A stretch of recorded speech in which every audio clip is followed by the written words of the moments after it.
My family used to go camping with a few groups of friends when I was a kid. I remember one Christmas when I was about 5. We were camping out in the brush. There were 9 kids in total at our campsite. We were allowed to wander through the brush. The parents would give us a walkie-talkie to tell us when to come back to camp. We never wandered far. Anyway, out of nowhere, an unfamiliar voice came over the walkie-talkie. It was a man's voice. He said he was Santa, and that he was trying to find us, to give us our presents, and asked us to look for him. We all ran back to campsite, all excited that Santa had talked to us. The walkie-talkie was taken off us, and we weren't allowed to go anywhere for the rest of the trip. We were pretty devastated at the time, but I understand the seriousness and creepiness of it now, looking back as an adult. I grew up in the woods of this area. I've slept under our canopy of stars more nights than I can count. I've trekked thousands of miles of trail, riverbank, lakeshore, ridge bottoms, bogs, and creeks. I've hunted the game. I'm establishing this because it's important you understand I've heard, seen, and smelt about all this region has to offer in the way of wilderness. My scariest experience, though, happened at about 4:30 in the morning. It was late spring, so the first morning light wouldn't be visible in the treetops for another 30-45 minutes. Another hour past that until sunrise. I was on mile 5. I'm in a low bottom that's wedged between 2 steep ridges. The trail I'm on was narrow, muddy, and completely hemmed in by thick underbrush, young maple, and old oak growth. I'm focused on the small light from my headlamp, just one step after the other, zoned out. Then I heard a loud crack, and I froze solid. This is the part I have trouble describing. 4:30 in springtime means I'm the only thing making noise. No birds chirping, nothing. Dead quiet. Mid-step, I froze.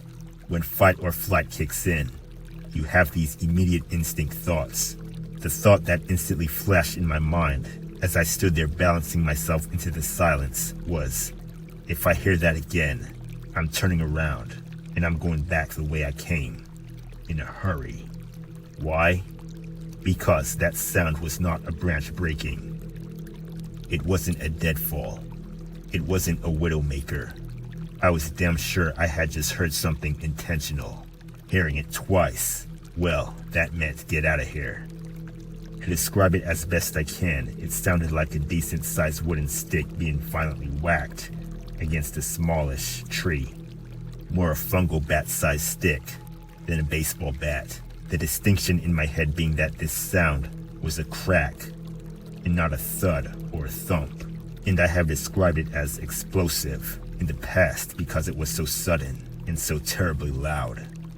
I had the sense that it was about 50 yards directly in front of me, and it was loud and clear. Now as I stood there completely spooked, I realized the soon-to-be worst part of my situation. I knew where the sound came from, and I knew where the trail went. In about 30 yards, I was going to come to a 180-degree turn and start up the ridge going away from the creek. This meant as soon as I got the courage to move towards the noise, I was going to have to turn my back to it and get up that ridge. This made me very nervous. My head somewhere between meth fiend murderer and Bigfoot. Minutes pass. I just breathe my foggy breath into my glasses and listen. Nothing. Dead quiet. I've got about 20-30 minutes until first light. I crank up the headlamp and start to slowly creep to the 180 turn. When you wear a headlamp in the woods at night, every tree branch in front of you casts a big black moving shadow on the trail. It didn't help. I get to the turn and quickly make the bend. I'm moving pretty fast at this point, trying to be quiet, taking tiny shallow breaths so I can listen while humping it up the trail. And then I smell it. A stench hits me that I can't describe. I just imagine wet, rotten death. I've actually worked scenes where humans have expired in a past life as a firefighter. This was like days-old decomposition. but it just smelled strange. I kept walking fast. By the time I made the top of the ridge, I was huffing, and the first light was showing. I didn't stop moving until full light was out, and the birds were chirping.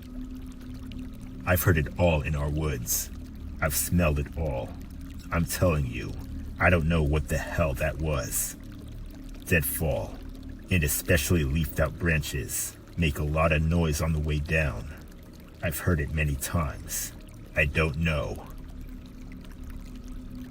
A few years ago, I was walking through the woods off the beaten track a bit, and I smelled this really overpowering sweet smell. Being nosy, I pulled back the undergrowth to have a look, and found a dead body. The guy had clearly been there a while, and wasn't looking great, all swollen and green, and black with various runny bits. The local wildlife had also been dying for a few days. I called the police, who told me to wait with the body until they arrived. Being in the middle of nowhere, it took a while for them to arrive, and it got dark, and I was just sat there in the dark with him for a long time. It turned out he had committed suicide. For a long time afterwards, I had dreams about not nice things, mainly about how he was angry, and I had disturbed his resting place, and he was wanting to kill me, wanting me to kill myself. Probably just my imagination, but all pretty disturbing at the same time.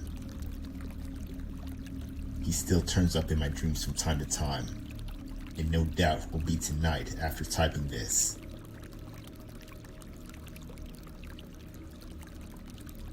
About 2 years ago, I was driving home from a family reunion pretty late at night, and the drive was about 2 hours.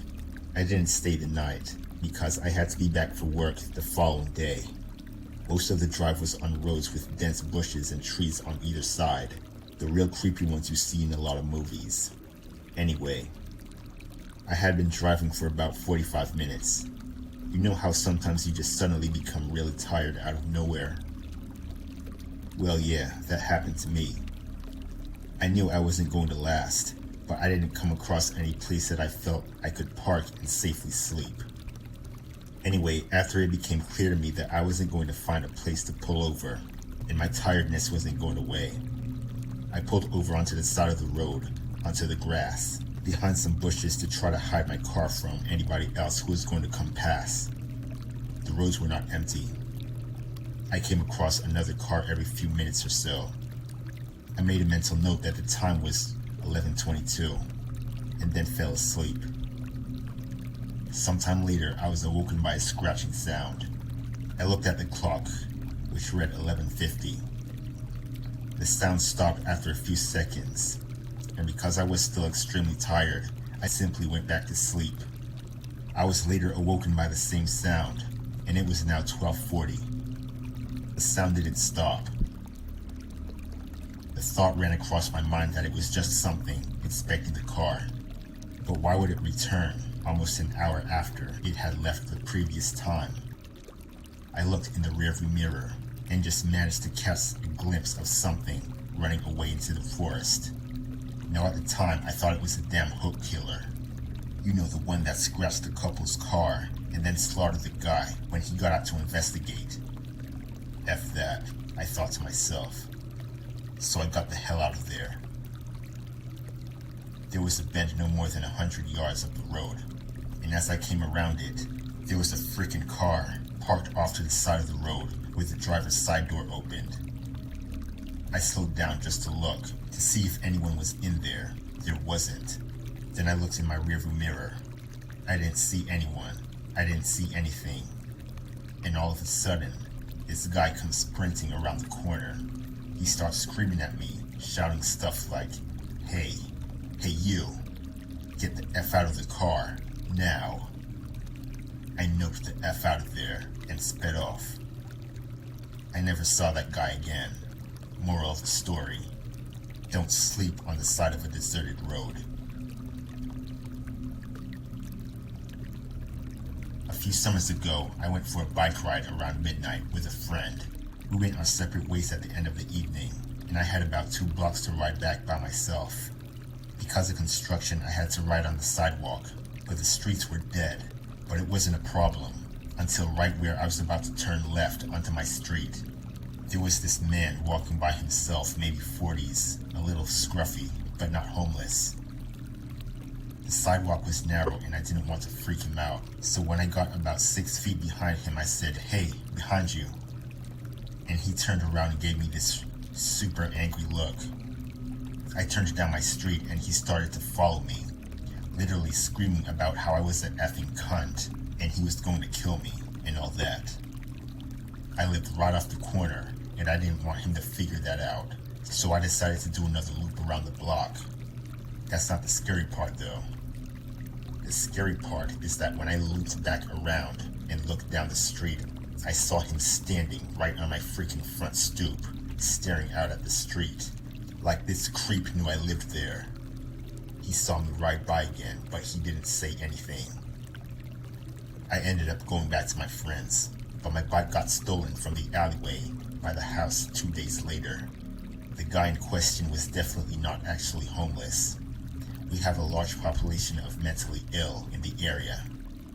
Unfortunately, downtown, in a medium-sized city. So if I didn't think that the sidewalk was too narrow to pass, otherwise I would not have disturbed him. Half the scary part was that he looked pretty much completely normal for my area. That being said, I ended up texting my mom, and she made the decision not to notify the law enforcement until my bike was stolen.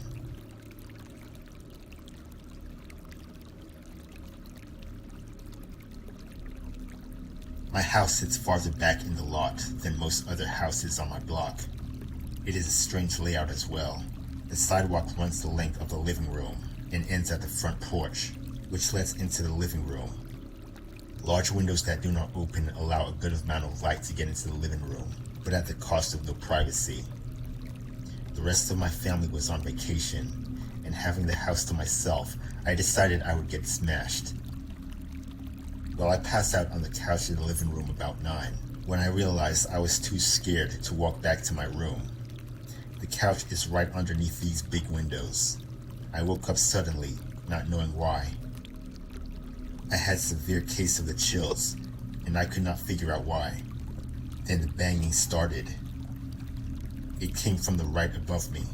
I did not move, but I opened my eyes and looked up at the window. Someone was standing there, pounding on the glass. Without moving, I looked at the cable box. It was around 3 in the morning. The banging continues. Then it stopped suddenly, but I still did not move. Suddenly it commences again, coming from 2 different directions now. Someone is still banging on the glass, and another person is banging on the front door. They kept doing it, and would not go away. Finally, after about 40 minutes, they quit. It was the most terrifying event I can recall at the moment. It made me a nervous wreck after that. I called a friend the next day to see if he would come over and stay for the rest of the week, and his response was with the F4, so that we can both be murdered in our sleep. Thanks a lot, a-hole.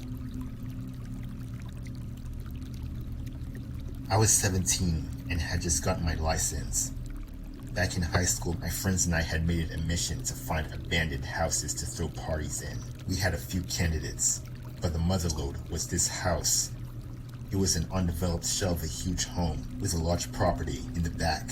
I had told one of my friends about it, and one day before we went to see a movie, I took him to the house. It was about dusk in summer, so I had my headlights on. I pulled into the front of the house, and we were there for like 10 seconds top before we pulled back to go to the main road. A few minutes later, this big truck pulls up behind us with its high beams on and riding our ass. My friend and I took note of it, but paid it no mind as we headed back to the main road. At the light, I turned right, but the truck cut through the gas station at the corner and blocked us off. Out of the truck comes this big hulk of a man, and my friend and I are shitting our pants. He raps on the window, and I roll it down. Now the really freaky part is that this is a busy road, and now there was no one in sight. He asks us what we were doing at the house, and I quickly lied and said we were making a U-turn.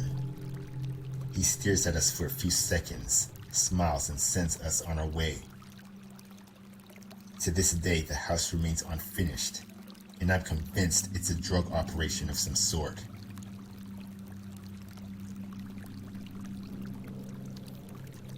I had awesome parents who let me sleep in the living room on weekend nights when I was very young because my sister was a light sleeper and I could stay up until dawn.